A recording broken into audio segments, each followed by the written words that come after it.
가증함을 미워하라 라는 제목으로 오늘 말씀 나누도록 하겠습니다. 가증함을 미워하라. 하준아, 가증함이 뭐야?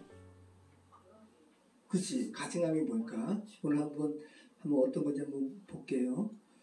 자, 계속된 권면의 말씀을 지금 듣고 있습니다. 표면적으로는 아버지가 아들들에게 전하는 형식을 취하고 있지만 궁극적으로는 하나님께서 당신의 백성들에게 하시는 말씀으로 인식하시고 들어야 하는 거예요. 지금 하나님께서 저와 여러분에게 가증함을 미워할 것을 말씀하세요. 가증함. 아우, 가증스럽다. 뭐 사극에서 많이 들어봤잖아요. 자, 하나님께서 지금 잠언 6장을 통해서 저와 여러분에게 무엇을 말씀하고 계시는가, 그런 인식을 가지시고 들으시기 바랍니다. 자, 2주 전에는 낯선 여인에게 음녀에게 빠지지 말 것을 말씀하셨죠? 네, 그래서 너의 아내에게 충실하라, 내 가정을 충실히 이렇게 잘 가꿔라 라는 말씀 우리가 나누었는데, 그러면서 섞는 것과 관련해서 성경에 일관되게 말씀하시는 것을 우리가 나눴습니다. 그죠? 섞는 것을 주께서 싫어하시는 거예요. 그것을 아나가 광야에서 아버지의 말을 나귀와 교배시켜서 노새를 탄생시키는 이러한 그 섞는 것을 고발하는 내용을 지난주에 우리가 잠깐 나눴습니다. 자, 오늘은 가증함을 미워하라라는 주제입니다. 가증함이 뭘까 생각하시면서 오늘 말씀 나눴으면 좋겠습니다. 자, 우리가 잠언 6장 1절부터 35절 말씀을 읽어봤는데 좀 뜬금없죠? 막 상관없는 주제들이 막 나열된 것 같지 않아요? 그죠? 갑자기 보증 서지 말라는 내용이 있는가 반면 좀 개미에게 가서 배워라. 그죠? 좀 상관이 없어 보여요. 네. 그런데 실질적으로는 그렇게 파편적으로 나열된 것이 아니라 굉장히, 이거 편집된 겁니다. 히스기야 신하들이 편집했다고 그랬잖아요. 굉장히 의도를 가지고 솔로몬의 잠언을 후대 신하들이 편집을 한 거예요. 한 문장으로 이야기한다면 하나님께서 미워하시는 것, 가증함이 미워하는 거예요. 하나님께서 가증히 여기는 것 하지 말라라는 거예요. 주께서 미워하시는 것 하지 말라는 거예요. 그래서 그것을 주님께서 인간들이 보증을 감당할 수 없음을 아세요. 그래서 보증 서지 말 것을 1절부터 5절까지, 또 게으름에 관한 경고를 6절부터 11절까지, 불량하고 악한 자에 관한 경고를 12절부터 15절까지, 그리고 여호와께서 미워하시는 67가지를 16절에서 19절까지, 그리고 낯선 여인에 관해서, 그죠? 음녀에 관한 또 위험성에 대해서 20절에서 35절까지 지난주 말씀에 이어서 계속하고 있음을 알게 됩니다. 자, 우리 한번 1절부터 우리 5절까지 같이 한번 읽어보겠습니다. 재훈이 엄마 뒤에 가서 애들을 같이 읽어줘요. 자, 우리 잠언 1절부터 5절 우리 같이 읽겠습니다. 내 아들아, 내가 만일 이웃을 위하여 담보하며 타인을 위하여 보증하였으면 내 입의 말로 내가 얽혔으며 내 입의 말로 인하여 잡히게 되었느니라. 내 아들아, 내가 내 이웃의 손에 빠졌은즉 이같이 하라. 너는 곧 가서 겸손히 내 이웃에게 간구하여 스스로 구원하되 내 눈을 잠들게 하지 말며 눈꺼풀을 감기게 하지 말고, 노루가 사냥꾼의 손에서 벗어난 것 같이, 새가 그물 치는 자의 손에서 벗어난 것 같이 스스로 구원하라. 자, 이제 지금까지 잠언 1장부터 6장까지는 아버지가 여호와를 경외하라, 마음을 지키라, 뭐 이런 말로 크게 큰 훈계 말씀을 하셨다면, 이제는 실생활에 적용될 수 있는 부분을 가지고 구체적으로 말씀하고 있다는 것을 우리가 알게 되죠. 첫 번째 내용은 뭐죠? 한마디로 보증을 서지 말라. 자, 우리 김한석 권사님 지금까지 이렇게 살아오시면서 누구 위해서 보증 서신 적 있으세요? 아니, 없어요. 보증은 안 쓰세요? 네. 그건 확실하시군요. 네. 네. 자, 너무 사정이 딱해 보증을 섰을지라도 오늘 잠언 말씀이 그래요. 되도록 이른 시간에 다시 그 이웃에게 가서 겸손한 말로, 보증은 아무래도 안 될 것 같아 라고 보증을 물으라고 이렇게 이야기하고 있어요. 자, 그러면 성경의 말씀 보면 좀 이웃에게 자비를 베풀라라는 말씀이 있잖아요. 그죠? 그럼 그 말씀과 좀 상충되는 것 같지 않으세요? 너무 딱해서 좀 보증 좀 서줘라고 하는 이웃에게 보증은 아무튼 완곡하게 거절하고 또 혹여 마음이 이렇게 조금 약해서 보증을 섰더라도 되도록 빨리 가라고 하잖아요. 눈꺼풀까지 이야기하죠. 눈꺼풀이 감기기 전에, 너 잠자기 전에 빨리 가서 보증 무효화하라는 거예요. 그러니까 보증은 정말 서면 안 될 것을 인체를 이용해서 말씀하고 있어요. 너는 곧 가서, 그죠? 발로 빨리 보증선 이웃에게 가라는 거죠. 그리고 입으로 강구하는 거죠. 보증은 아무래도 안 될 것 같아. 그리고 그 보증을 무효화하는 것은 지체하면 안 된다. 너가 잠들기 전에 빨리 가서 그렇게 하라는 거예요. 그 보증은 뭐와 같다고 이야기하고 있어요? 사냥꾼의 손에 잡힌 노루같이. 그죠? 그리고 그물에 새를 잡으려고 그물 치잖아요. 예전에 저 초등학교 다닐 때 정말 그물 치는 거 많이 봤거든요. 너희 그물 치는 거 못 봤지? 그물을 까맣게 딱 치면 새들이 딱 이렇게 걸려. 근데 걔네가 막 그물에서 헤어나오려고 하면 더 엉켜. 그래서 그물을 자르지 않으면 새는 못 나와. 이게 그물이거든. 그러니까 보증을 한번 서면 이렇게 된다는 거예요. 그래서 우리가 보증 잘못 섬으로 말미암아 좀 어려움을 겪는 일들을 너무 많이 보죠. 주변에서. 자, 그럼 단순히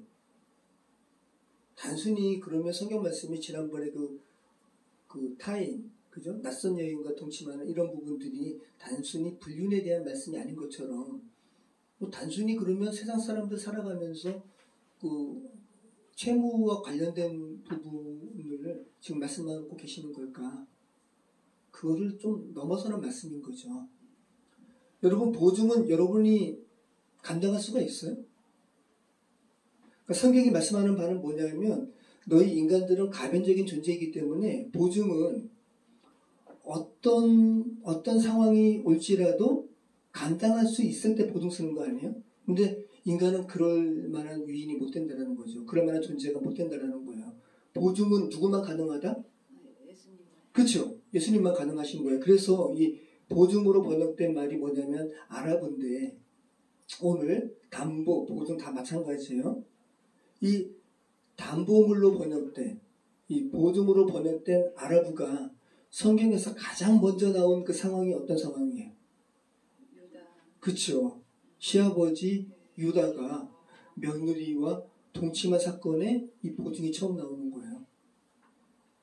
한마디로 이야기하면 형사 취수제. 형이 죽으면 형의 부인을 결혼해가지고 아들을 낳아야 돼요. 계속 이렇게. 그게 이제 이렇게 나쁜 의미가 아니라 고대 사회에서는 자손을 계속 낳는 것이 되게 중요한 것이기 때문에 형이 죽으면 형의 부인을 아내로 맞이해서 아들을 낳아야 되는데 아버지가 유다가 다말의 남편이 죽었는데 그 아우들을 그렇게 그한테 남편으로 주지 않는 거죠. 그러다 보니까 다말이 어떻게 했냐면 유다의 씨를 얻기 위해서 하여튼간 유다와 동침을 했어요. 그죠? 그리고 자신의 몸에 잉태된 씨가 시아버지 유다의 씨임을 분명히 하기 위해서 누가 봐도 시아버지 것임을 분명히 하는 시아버지가 들고 있는 지팡이, 이 지팡이는 유다 가문의 인장이 새겨진 거예요. 그리고 도장과 도장끈. 그러니까 이것은 하나밖에 없는 거예요. 이것을 담보물로 주소서라고 했단 말이죠. 그리고 유다가 다말과 그렇게 동침한 다음에 그 다음 날에 자기가 그 짓 한 거 부끄러운 거예요. 그래서 다른 사람 통해 가지고 그거 찾아오라 그랬더니 다말이 안 보이는 거예요. 그리고 몇 개월이 흐른 후에 유다 귀에 소식이 들리는 거예요. 누가 이야기하는 거예요. 유다여, 당신의 며느리 다말이 임신했습니다. 그러니까 유다가 하는 말이 뭐예요? 다말을 불태우라. 그죠? 죽이라. 어떻게 남편도 없는데 씨를 갖냐. 죽이라. 그랬을 때 사람들이 다말을 끄집어내가지고 이제 죽이려고 하는데 그때 다말이 내세운 게 뭐냐면 시아버지 유다에게서 받은 담보물, 보증, 이게 누구 것인가 시아버지에게 보여주소서라고 했을 때 지팡이와 그죠? 도장끈과 도장을 보여주니까 그때 의롭다라는 말이 처음 나와요. 짜데크라는 말이.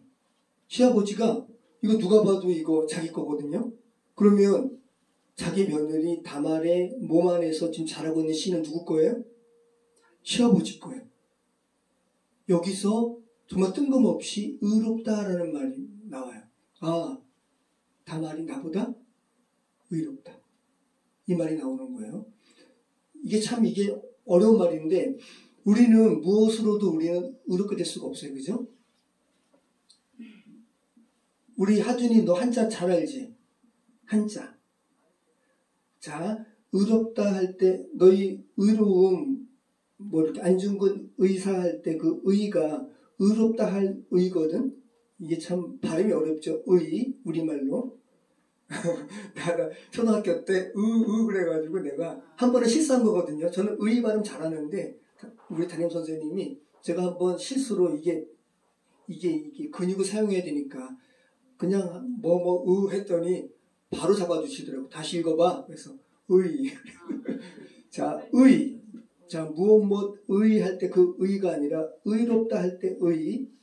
자, 한자인데 이게 너희 상식이야. 의롭다 할 의가 뭐냐 하면 스스로 아자에다가 스스로 아자 위에다가 양양자 붙인 게 의로울 의야. 근데 이 양이 어린 양 예수 그리스도를 의미하거든. 우리는 어떤 존재도 스스로 의로울 수가 없는데 우리는 악해. 막 살인죄 저지른 자도 의롭다 할 수 있는 유일한 방법이 있는데 예수 그리스도께서 그의 죄를 대속하셨다는 것을 믿으면 그가 의로워져요. 그러니까 다말의 행위, 다말과 유다의 동침의 행위는 굉장히 악한 거죠. 뜬금없이 의로움에 대한 얘기가 여기 나온다고요. 그래서 이 다말이 자기 그러니까 어려운 건 다 뺄게요. 다말이 자기 몸속에 자라고 있는 씨가 시아버지 것임을 증거하는 보증하는 이 담보물이 아라브라는 단어인데 이 아라브라는 단어를 헬라어에서 그대로 차용해가지고 알라본이라고 써요. 이 알라본이 어떨 때 쓰이냐면 하나님께서 우리가 다 우리 서연이 착하지 그지? 근데 거룩하신 하나님 앞에서는 우리가 완전히 하얗다고 백지라고 볼 수가 없어요. 백지에 A4지에 점 하나 찍혀도 우리는 그냥 보면 하얗네 라고 보겠지만 하나님께서는 백지 안에 점 하나 찍힌 것도 얼룩으로 보시고 요거를 죄로 보시는 거예요. 그래서 우리 인간은 우리를 창조하신 하나님 앞에서 어떠한 인간도 나는 깨끗해요, 나는 의로워요, 나는 착해요 라고 할 수가 없어요. 그래서 하나님께서 그런데 그런 인간을 사랑하시기 때문에 나는 우리가 보기에 살인죄를 저질렀어. 근데 그 사람도 하나님께서 너무 사랑하셔. 왜? 죄가 미운 거지 사람은 미운 게 아니기 때문에. 그래서 하나님의 자녀로 삼기 위해서 예수 그리스도를 그들의 죄를 대신해서 예수 그리스도를 십자가에서 죽게 하시고 그리고 그들의 죄를 깨끗하게 동이 서에서 먼 것 같이 이 표현을 그렇게 하셔. 하나님께서 우리 죄를 없이 하실 때 우리 서연이 거짓말한 적 있어요? 없어요? 있죠. 근데 이게 아주 그냥 귀엽게 이야기하지만 거룩하신 하나님 앞에서는 이게 죄잖아요. 근데 하나님께서 이 거짓말한 죄도 깨끗하게 하실 때 어떤 표현으로 말씀하시냐 하면 동이 서에서 먼 것 같이 내가 우리 서연이의 거짓말한 거 내가 기억도 안 할 거야 라고 하는 표현을 동이 서에서 먼 것 같이. 동과 서는 서로 만날 수가 없어. 그렇게 하나님께서 우리의 죄를 깨끗하게 하시고 이제 너희들을 나의 자녀 삼았어 라는 것을 보증으로 성령을 저와 여러분 안에 주세요. 그럴 때 알라본이 쓰이는 거예요. 우리 잠깐 볼까요?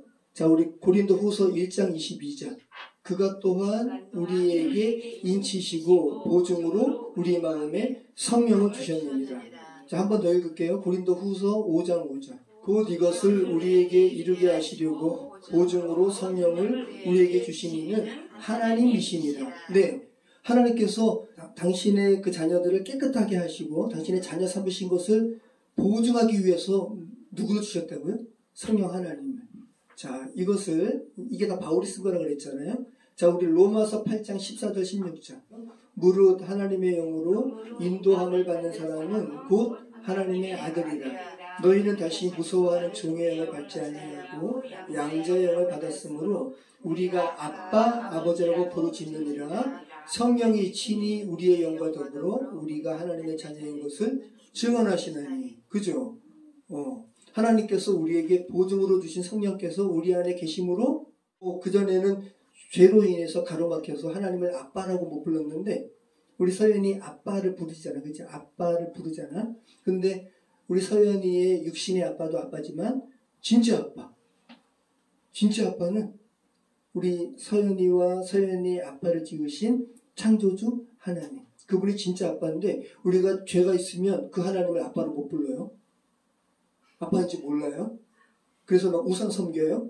그런데 하나님께서 예수 그리스도의 십자가 사건이 무엇인지 알고 그래서 그것을 고백하는 이에게 성령을 그 마음에 불어넣어 주시면 하나님을 아빠, 아버지라고 부르짖는 거예요. 갈라디아서 4장 6절 이것도 한번 더 읽어볼게요. 너희가 아들이므로 하나님이 그 아들의 영을 우리 마음 가운데 보내사 아빠, 아버지라 부르짖게 하셨느니라. 자, 이것을 다 알라본을 다 바울이 쓰고 있다는 거. 바울은 구약의 학자였어요. 그걸 다 담안의 기사 다 알고 이것을 신약의 교회들에게 재해석하고 있다는 거. 자, 보증과 관련해서 성경이 여러분에게 말씀하시는 건 뭐예요? 보증은 반드시 약속을 지키고 또 그럴 만한 능력이 되는 이가 하는 것이기 때문에 가변적인 인간은 할 수 없다. 그것을 우리가 창세기 말씀, 또 신약 말씀, 또 오늘 잠언 말씀 통해서 말씀하고 있다는 거 여러분 기억하시기 바라요. 자, 오늘 잠언 말씀 우리 6절로 10절 말씀, 11절 말씀 같이 읽겠습니다. 게으른 자여 개미에게 가서 그가 하는 것을 보고 지혜를 얻으라.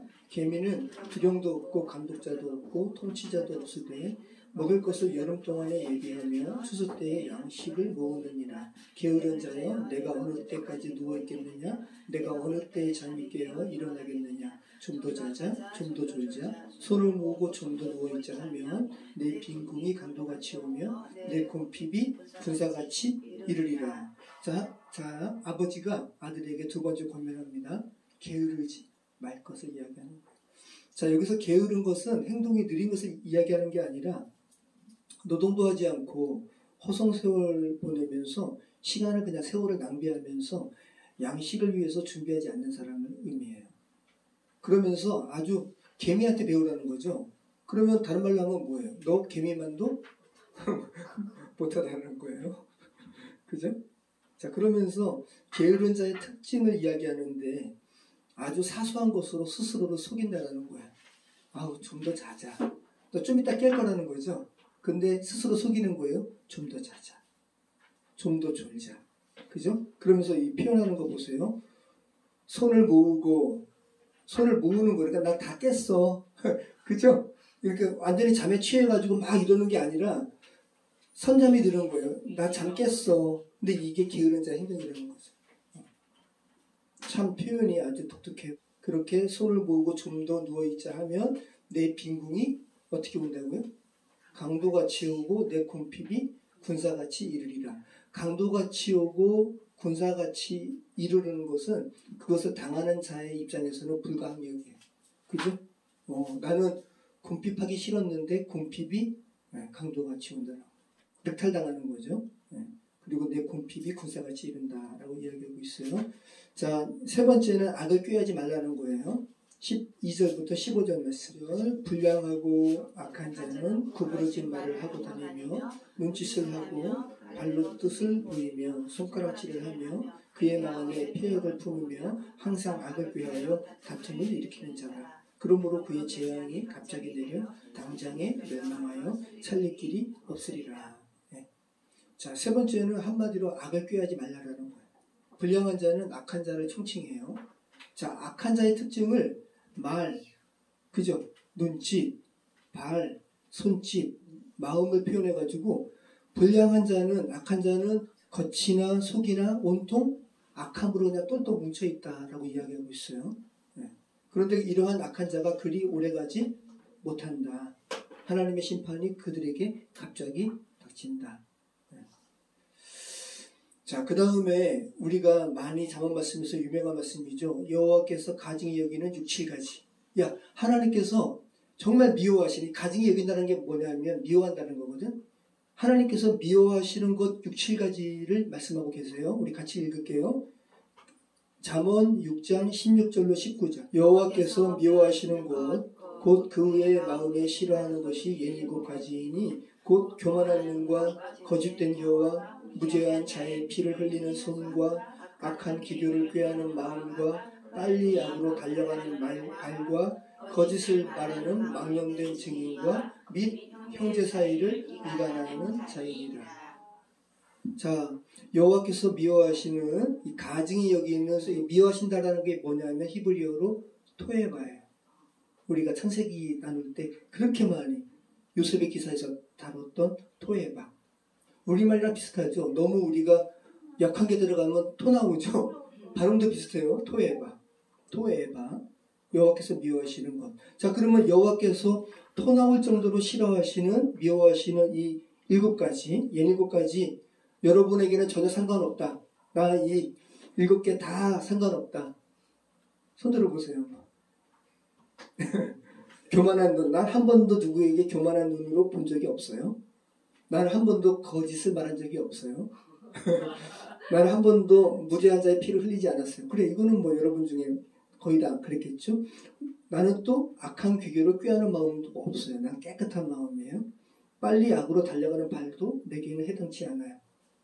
거짓을 말하는 망령된 증인과 형제 사이를 나는 이간한 적이 없어요. 자, 난 여기 해당 사항 없다. 한번 손 들어보세요. 그죠?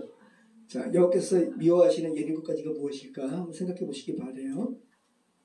그래서 이 토에바, 아까 하주나 가증함이 뭘까라고 했을 때 글쎄요, 그러게요 그랬잖아. 그래서 이 가증함이 미워하는 건데 좀 더 풀어서 이야기하면 너무 싫어서 같이 갈 수 없는 거. 이게 가증함.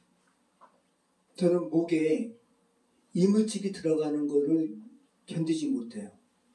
그러니까 참, 근데 음식은 어떻게 먹어요, 그죠? 근데 음식이 아니라 내시경을 받기 위해서, 내가 한번 내시경을 받기 위해서 한번 수면 내시경이 아니라 그냥 일반 내시경을 시도해 봤거든요. 저는 못 견뎌요.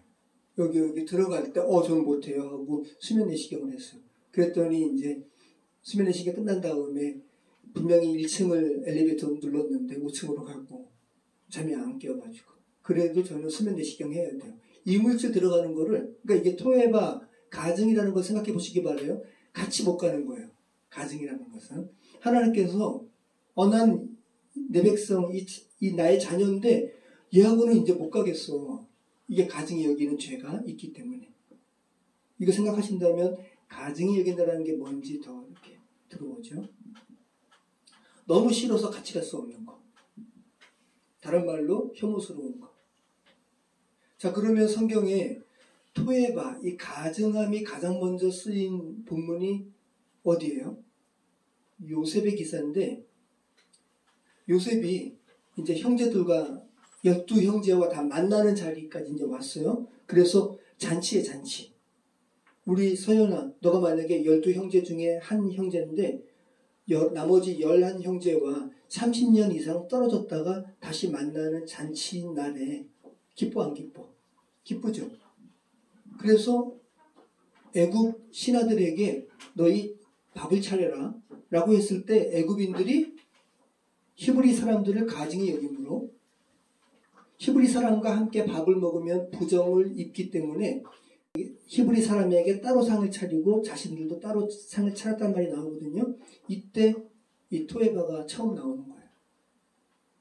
제가 읽어드릴게요. 이건 찾지 마시고 창세기 43장 32절 그들이 요셉에게 따로 차리고 이 구원의 잔치거든요. 따로 차리는 것이 아니라 함께 차려가지고 구원의 잔치에 함께 해야죠. 하나님께서 원하시는 그건데 따로 차리는 거예요. 그리고 그 형제들에게도 따로 차리고 그와 함께 먹는 애굽 사람에게도 따로 차리니 애굽 사람은 히브리 사람과 같이 먹으면 부정을 입음이었더라. 이게 토에바.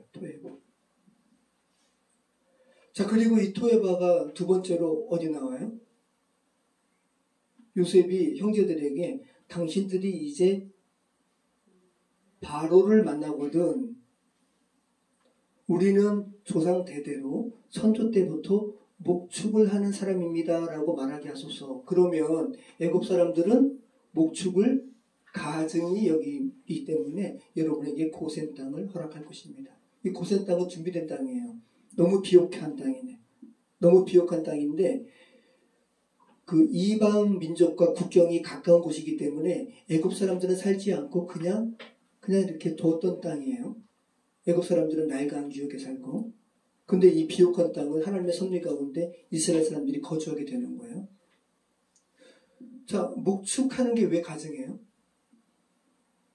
이건 특별한 이유가 없어요. 근데 성경은 아벨과 가인의 기사 때부터 그냥 목축하는 자를 무조건적으로 하나님의 은혜를 수여받는 자로 그냥 표현하고 있어요. 아벨이 가인보다 착해서 아벨의 제사가 연락된 게 아니에요. 그러니까 하나님께서 우리를 구원하시는 것이 너희들의 누구는 누구보다 선하고 누구는 누구보다 악해서 구원에서 배제시키거나 또 구원하거나 하는 것이 아니라 무조건적인 하나님의 은혜임을 알려주기 위해서 목축하는 자 아벨의 제사는 연락하고 그리고 농사 짓는 자 가인의 제사는 연락하지 않으셨어요. 근데 애굽인들이 농사하는 자예요. 여러분 농사는 가장 힘든 일이 뭔지 아세요? 농사예요. 가장 힘든 일이. 농사는 자기의 이런 의지와 자기의 수고가 아주 굉장히 농축된 것이 농사예요. 자, 그래서 아무튼 성경이 어떤 이런 패턴화해서 이야기하고 있다는 거. 애굽 사람들은 목축을 가증히 여김으로 그들에게 고센 땅을 허락할 것입니다. 이렇게 이야기할 때 이 토에바가 나온다는 거. 여러분 기억하시기 바라요. 자, 우리 20절로 우리 35절 이제 읽고 마치도록 하겠습니다. 우리 20절로 35절 같이 읽겠습니다. 같이 읽겠습니다. 내 아들아, 내 아비의 명령을 지키며 내 어미의 법을 떠나지 말고 그것을 항상 내 마음에 새기며 내 목에 매라. 그것이 내가 다닐 때 너를 인도하며 내가 잘 때에 너를 보호하며 내가 깰 때에 너와 더불어 말하리니 대저 명령은 등불이요 법은 빛이요 훈계의 책망은 곧 생명의 길이라. 이것이 너를 지켜 악한 여인에게 이방 여인의 혀로 호리는 말에 빠지지 않게 하리라. 내 마음에 그의 아름다움을 탐하지 말며 그 눈꺼풀에 홀리지 말라. 음료로 말미암아 사람이 한 조각 떡만 남게 됨이며 음란한 여인은 귀한 생명을 사냥함이니라. 사람이 불을 품에 품고서야 어찌 그의 옷이 타지 아니하겠으며 사람이 숯불을 밟고서야 어찌 그의 발이 되지 아니하겠느냐. 남의 아내와 통관하는 자도 이와 같을 것이라. 그를 만지는 자마다 벌을 면하지 못하리라. 도둑이 만일 줄일 때에 배를 채우려고 도둑질하면 사람이 그를 멸시하지는 아니하려니와 들키면 7배를 갚아야 하리니 심지어 자기 집에 있는 것을 다 내주게 되리라. 여인과 간음하는 자는 무지한 자라. 이것을 행하는 자는 자기의 영혼을 망하게 하며 상함과 능욕을 받고 부끄러움을 씻을 수 없게 되나니 남편이 투기로 분노하여 원수 갚는 날에 용서하지 아니하고 어떤 보상도 받지 아니하며 많은 선물을 줄지라도 듣지 아니하리라. 네, 20절부터 35절은 우리 지지난주 잠언 5장에서 낯선 여인, 음녀에 대한 경고를 연이어서 하고 있어요. 야, 숯불을 품고 있으면 어떻게 타지 않겠니? 라고 아주 그저 확 마음에 와닿게 표현하고 있죠. 그 숯불이 뭐라는 거예요? 남편의 투기라는 거예요. 남편이 용서하지 않을 거야.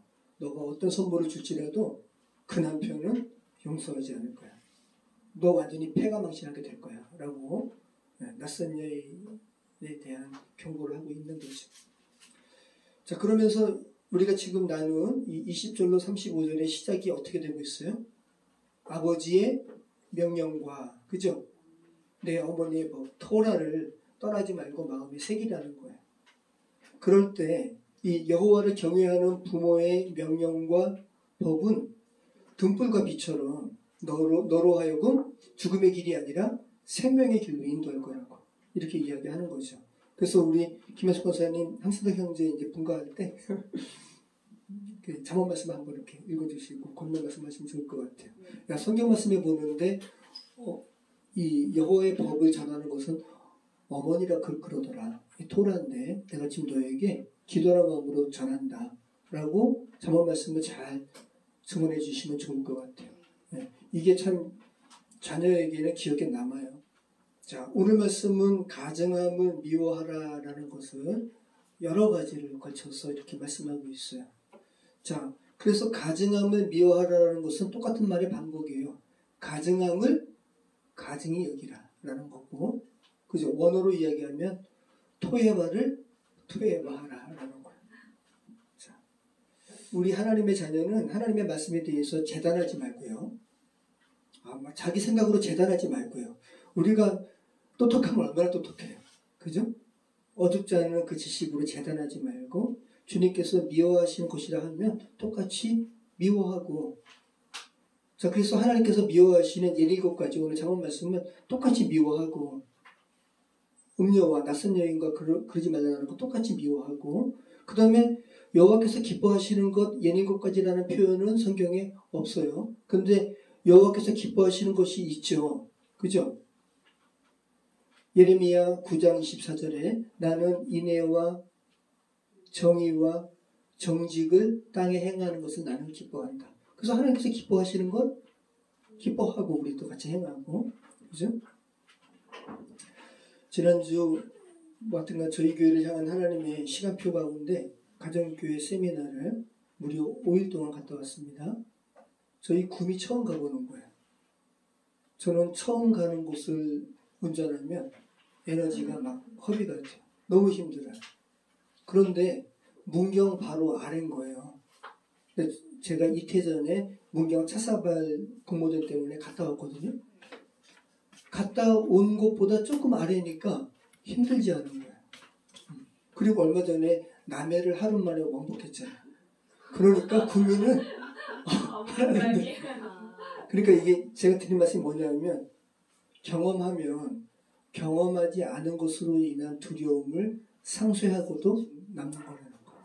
저희가 가정교회 사도행전의 말씀처럼 집에서 떡을 떼는데 나 못해. 이게 아니라 경험하니까 가능한 거예요. 갔다 오니까요. 저희 아이 엄마 저희가 먼저 할 거거든요. 저희가 원형 목장이 돼가지고 저희 집에서 음식 준비하고 이렇게 저희 집에서 금요일마다 이제 할 거예요. 먼저. 네. 아이 엄마도 이제 하겠다는 할 수 있다는 거. 그리고 해야 된다는 것을 알게 되었어요. 이거는 가감하면 안 되고 그냥 최영기 목사님 말씀하시는 게 뭐예요? 우리 같이 그때 한번 세미나 했잖아요. 그죠? 성경이 그렇다 하면 그런 줄 알고. 이 최영기 목사님 보니까 경기고 나왔어요. 지금 80세신데 당시에 경기고면 인류잖아요. 경기고 나오시고 서울대 물리학과인가 이공계 졸업하신 거예요. 그리고 미국에 실리콘밸리 가가지고 그 연구소에서 오랫동안 일하신 거예요. 일하신 분이. 논문도 수십 편 작성했어요. 똑똑함으로 이야기한다면, 이성적으로 이야기한다면 세상에 어느 누구보다도 다 저리 가라 하실 분이죠. 근데 이분이 그러시는 거예요. 나는 성경에 있는 대로 한번 좀 목회를 하고 싶어. 성경이 그러라고 하면 그렇고 성경이 아니라고 하면 아니고. 사도행전 말씀 보니까 집에서 떡을 뗐네. 그래서 집에서 떡을 뗀 거예요. 집에서 나눈 거라고요. 근데 여기에 대한 파워가 있네요. 요번에 그걸 제가 절감을 했어요. 갔더니 그 구미남교회 담임 목사님이 목회자와 사모가 총 47분인가 43분이 갔거든요. 그런데 이제 솔로로 가신 분은 뭐 혼자, 그리고 부부로 가신 분들은 부부가 초원에 이제 배정이 됐는데, 목장에 배정이 됐는데 랜덤이었어요. 근데 여러분 뭐 다 하여튼간 랜덤으로 이제 각 목장에 배정되게 되는데 근데 가시게 되면 다 이것도 하나님의 섭리 가운데 각각의 그런 상황에 맞게끔 하나님께서 예비하신 것 알게 될 거라고 그러셨거든요. 저희는 홋카이도 목장을 갔어요. 홋카이 이제 가정교회를 하게 되면 우리 가정 안에만 머물게 되면 여러 가지 폐해가 생기잖아요. 그래서 시선을 꼭 마지막에는 밖으로 둬요. 선교지를 둔다고요. 그러니까 이 목장에서도 그 목장에 그 목자 되시는 이 집사님께서 마지막에 기도하시는데 진짜 시선을 안에만 머물지 않고 바깥을 향하더라고요. 사회를 위해서, 나라를 위해서, 선교를 위해서. 그러니까 얼마나 건전합니까? 또 그 집에 머문 것도 아니에요. 하나님의 섭리 가운데 또 한 집사님께서 당신의 집을 우리에게 오픈하셨어요. 그리고 이제 그렇게 이제 그분이 이제 이렇게 이야기를 하시는데 저희한테 부담이 될까봐 이야기를 안 하신 게 있다라는 거예요. 그리고 만약에 그 일이 미리 진행이 됐으면 이 목회자들 당신의 목장에 초청하는 거를 신청을 안 했을 건데 그 일이 우리를 먼저 신청한 다음에 그 일이 벌어진 거예요. 뭐냐 하면 한 집사님께서 70대신데 그냥 간략하게 하면 70대 노인이신데 집사님께서 심정지가 와가지고 무려 20일 동안 지금 무의식 상태에 계시는 거예요. 근데 이것을 저한테 이제 카톡방 개설해가지고 이렇게 나눴거든요. 몇 가지를. 근데 이것을 이렇게 나누면 괜히 오시는 목사님 부담 줄까봐 말씀을 안 하신 거예요. 그러면서 내일 이 산소호흡기 이거를 뗄 텐데 자가호흡이 가능한지 안 가능한지 이거 보고 그리고 나중에 알고 봤더니 장래에 대한 이야기까지 나온 거죠. 20일 동안 무의식이니까 70대 노인이. 그 다음날 집사님한테 연락이 온 거예요. 깨어나셨고 부인 되시는 분을 알아보셨다는 거예요. 그러니까 제가 지금 가정교회가 뭔지 하나님께서 저와 우리 아내에게 알려주시느라고 그 상황을 허락을 하신 것 같아요. 가정교회가 어떤 건지 너희 봐라. 근데 알고 봤더니 금요일날 갔더니 거기 그 집사님 댁에 이제 목원분들이 모이셨는데 그렇게 이 집사님 위해서 기도하신 거예요. 눈물로. 가정교회가 이런 비적이 있는 거예요. 서로 삶을 나누고 기도 제목 나누고 눈물로 기도하는 거예요. 그래서 제가 챗GPT한테 물어봤어요. 야, 70대 노인이 20일간 심정지로 있었어. 근데 이분이 깨어나서 사람을 알아볼 확률이 얼마나 돼? 1%에서 5%라는 거예요. 사도행전처럼 역사하시는 것이 가정교회에서 지금 이루어지는 것을 보여주시는 것이고 그런 일들이 얼마나 많겠어요. 구민함교회는. 그리고 저희한테는 가정교회를 이제 하려고 하는 성경대로 그 하려고 하는 저희에게는 살아있는 것을 보여주시는 거고 그런 일이 있었습니다. 그래서 보고하는 거예요. 저희가 이제 몇 개월의 과정을 거쳐서 가정교회를 이제 전환할 건데 아까 드린 말씀처럼 저희 가정에서 먼저 오픈할 거예요. 그래서 권사님 걱정하시면 됩니다. 그래서 경험하니까 하고자 하는 의지가 생기고 그리고 정말 지금 성경대로 하는 목회가 얼마나 의미 있다는 걸 알게 되었고 한 사람 한 사람 살리는 게 얼마나 귀한 건지 알게 되었어요. 여러분 단순하게 우리가 생각했으면 좋겠고요. 성경에서 예하면 우리도 예하고 아니하면 아니하고 좀 더 하나님과 민감하게 이렇게 나아가시는 저희 여러분 되었으면 좋겠습니다. 그래서 성령 하나님께서 이끄시는 교회가 어떤 교회인지 한번 성령 하나님께 한번 저희 몸을 의탁하면서 그렇게 주께서 이끄시는 것을 한번 목도하는 나누는 우리 삶이 되었으면 좋겠습니다. 기도하겠습니다. 참 좋으신 하나님 감사합니다. 오늘 가능한 것을 미워하라 라는 말씀을 통해서 우리가 조금 더 단순하게 주께서 미워하시는 것 동일하게 미워하고 주께서 기뻐하시는 것 동일하게 기뻐하고 주께서 원하시는 것 동일하게 행하는 우리 단순한 믿음으로 하나님께 영광 돌리는 귀한 삶 살게 하여 주시옵소서. 예수 그리스도 이름으로 기도합니다. 아멘.